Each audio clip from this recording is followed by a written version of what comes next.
तो स्टूडेंट्स, हमारा टॉपिक जो चल रहा था वो चल रहा था संज्ञा। क्लियर? तो संज्ञा किसे कहा जाता है? किसी व्यक्ति, वस्तु, स्थान, गुण आदि अवस्थाओं का बोध किया जाता है, उसे क्या कहा जाता है? संज्ञा कहा जाता है। क्लियर? आज पढ़ते हैं संज्ञा के भेद एवं प्रकार, जो डिटेल से पढ़ेंगे। क्लियर? तो स्टूडेंट्स, जो संज्ञा के भेद होते हैं, अर्थ के आधार पर संज्ञा के 5 भेद होते हैं। पहला व्यक्तिवाचक, दूसरा जातिवाचक, तीसरा भाववाचक, चौथा द्रव्यवाचक और पांचवा समूहवाचक। क्लियर? और व्युत्पत्ति तथा बनावट के आधार पर संज्ञा के 3 भेद होते हैं। कौन कौन से? रूढ़ संज्ञा, यौगिक संज्ञा और योग रूढ़ संज्ञा। क्लियर? तो आज संज्ञा का जो पहला भेद है स्टूडेंट्स आपके पास, वो है व्यक्तिवाचक। क्लियर? तो संज्ञा के अपने आप में अर्थ के आधार पर कितने भेद होते हैं? 5 भेद होते हैं। क्लियर? तो पहला भेद है आपके पास संज्ञा का, वो है व्यक्तिवाचक। क्लियर? तो व्यक्तिवाचक संज्ञा किसे कहेंगे? वह संज्ञा जिसमें किसी एक व्यक्ति, एक स्थान, एक वस्तु या एक गुण का बोध किया जाता है, उसे क्या कहा जाता है? व्यक्तिवाचक संज्ञा कहा जाता है। अगर आप एक से अधिक व्यक्ति का बोध करोगे तो वो आपके लिए व्यक्ति न बल्कि क्या हो जाएगा? समूहवाचक हो जाएगा। क्लियर? तो आपने ध्यान रखना है कि व्यक्तिवाचक संज्ञा वह संज्ञा होती है जिसमें किसी एक व्यक्ति, एक वस्तु, एक स्थान या एक गुण का बोध होता है। क्लियर? क्या कहलाता है? व्यक्तिवाचक संज्ञा कहलाता है। क्लियर? व्यक्तिवाचक संज्ञा के आपके लिए एग्जाम्पल है, जैसे आपके लिए है सुनील। तो सुनील अपने आप में क्या है? एक व्यक्ति है। क्लियर? नेक्स्ट अगला है आपके लिए भारत। तो भारत अपने आप में क्या है? देश है। क्लियर? अगला पॉइंट है आपके लिए उत्तर। तो उत्तर क्या है? अपने आप में एक दिशा है। क्लियर? अगला है साइकिल। तो साइकिल अपने आप में क्या है? एक वस्तु है। क्लियर? अगला है गंगा। तो गंगा अपने आप में एक क्या है? नदी है। क्लियर? अगला स्टूडेंट्स रामचरितमानस। तो रामचरितमानस अपने आप में क्या है? एक पुस्तक है। क्लियर? और अगला एग्जाम्पल है आपके पास देवनागरी। तो देवनागरी अपने आप में क्या है? एक लिपि है। क्लियर? तो व्यक्तिवाचक संज्ञा में आपने ध्यान रखना है कि वह संज्ञा जिसमें किसी एक व्यक्ति, एक स्थान, एक गुण आदि का बोध होता है। ओनली एक से अधिक नहीं। क्लियर? तो आपने ध्यान रखना है कि यह व्यक्तिवाचक संज्ञा कहलाती है। क्लियर? अगला संज्ञा स्टूडेंट्स आपके पास जातिवाचक संज्ञा। तो जातिवाचक संज्ञा किसे कहेंगे? वह संज्ञा जो किसी प्राणी स्थान का बोध न कराकर उस जैसी संपूर्ण जाति का बोध कराती है। क्या कहलाती है?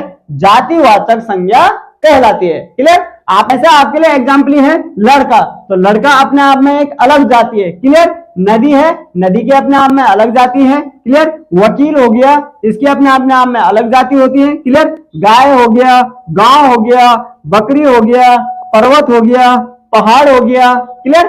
पशु, पक्षी। क्लियर? सबके अपने आप में क्या है? अलग जाति है। क्लियर?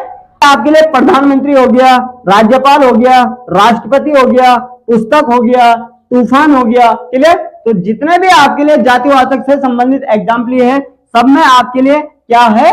अलग जाति है। क्लियर? तो आपने ध्यान रखना है कि जातिवाचक संज्ञा वह संज्ञा होती है जिसमें किसी वस्तु स्थान का बोध न कराकर उस जैसी संपूर्ण जाति का क्या होता है?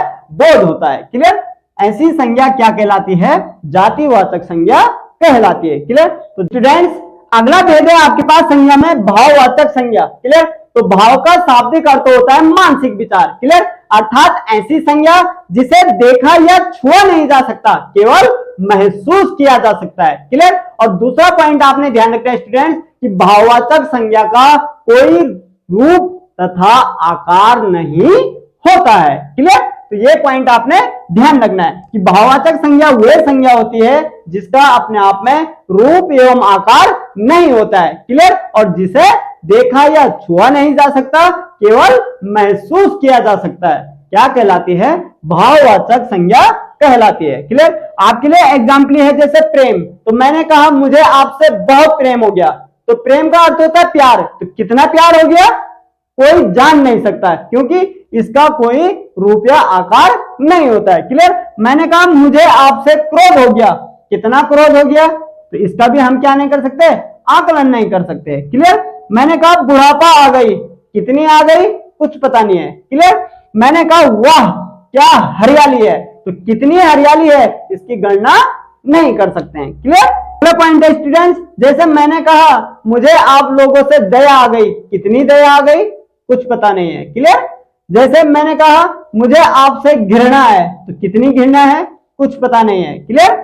जैसे मैंने कहा जलेबी में बहुत मिठास है, तो कितनी मिठास है, इसीलिए मैंने कहा कि भाववाचक संज्ञा का शाब्दिक अर्थ क्या होता है, मानसिक विचार।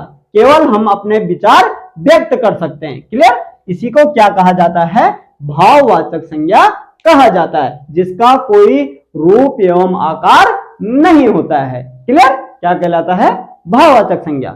अगला देखो स्टूडेंट्स आपके पास संज्ञा में द्रव्यवाचक संज्ञा। क्लियर। तो द्रव्यवाचक संज्ञा किसे कहा जाता है, जिस संज्ञा शब्द से किसी धातु द्रव पदार्थों का बोध किया जाता है उसे क्या कहा जाता है, द्रव्यवाचक संज्ञा कहा जाता है। क्लियर। और द्रव्यवाचक संज्ञा में आपने एक पॉइंट ध्यान रखना है कि द्रव्यवाचक संज्ञा में माप तोल इकाइयां पदार्थों का बोध होता है। क्लियर। और माप तोल में जैसे सोना, चांदी, तांबा, आगे समझ में। और द्रव्य धातु पदार्थों में दूध, दही, घी, अचार, इन सभी पदार्थों का बोध होता है। क्लियर। जितने भी आपके लिए एग्जाम्पल है स्टूडेंट, सभी अपने आप में कैसे हैं, माप तोल वाले हैं। क्लियर। और कैसे भी पदार्थ हैं आपके लिए, द्रव्य धातु पदार्थ।